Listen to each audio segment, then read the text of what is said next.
ধানের শীষে যেমন সিলটা দিবেন 12 তারিখে, একই সাথে আপনাকে যে দ্বিতীয় ব্যালট পেপারটি দিবে হ্যাঁ এবং না, সেখানে হায়ের পক্ষে দয়া করে আপনারা রায় দিবেন।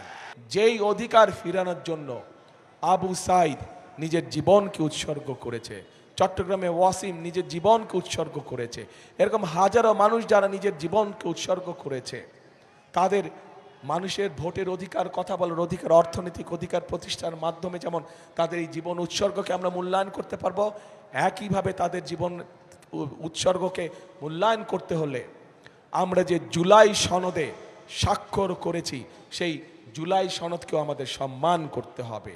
এবং সেজন্যই আপনাদের সকলকে অনুরোধ করব যে ধানের শীষে যেমন সিলটা দিবেন 12 তারিখে, একই সাথে আপনাকে যে দ্বিতীয় ব্যালট পেপারটি দিবে হ্যাঁ এবং না, সেখানে হায়ের পক্ষে দয়া করে আপনারা রায় দিবেন।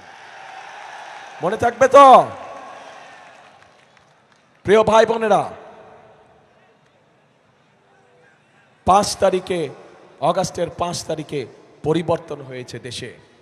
দেশের মানুষ পরিবর্তন চায়। কি পরিবর্তন?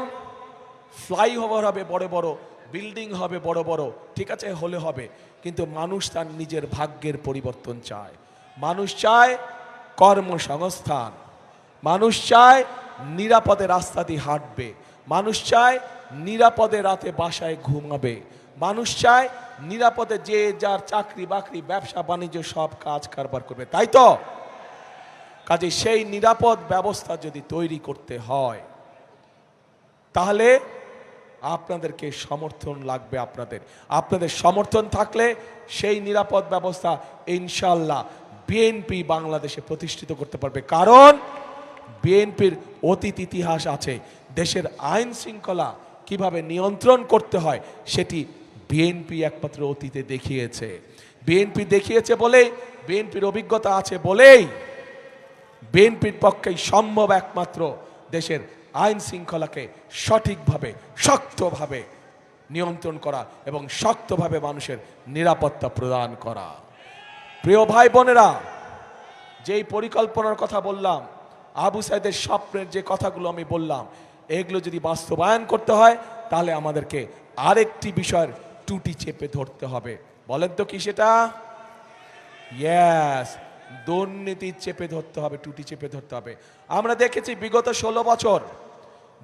16 বছর উন্নয়নের নামে মেগা প্রজেক্ট হয়েছে। যদি মেগা প্রজেক্টই শুধু হতো আমাদের আপত্তি ছিল না, কিন্তু আমরা দেখেছি কিভাবে মেগা প্রজেক্টের নাম করে মেগা দুর্নীতি করা হয়েছে। এই দুর্নীতির অবসান হতে হবে।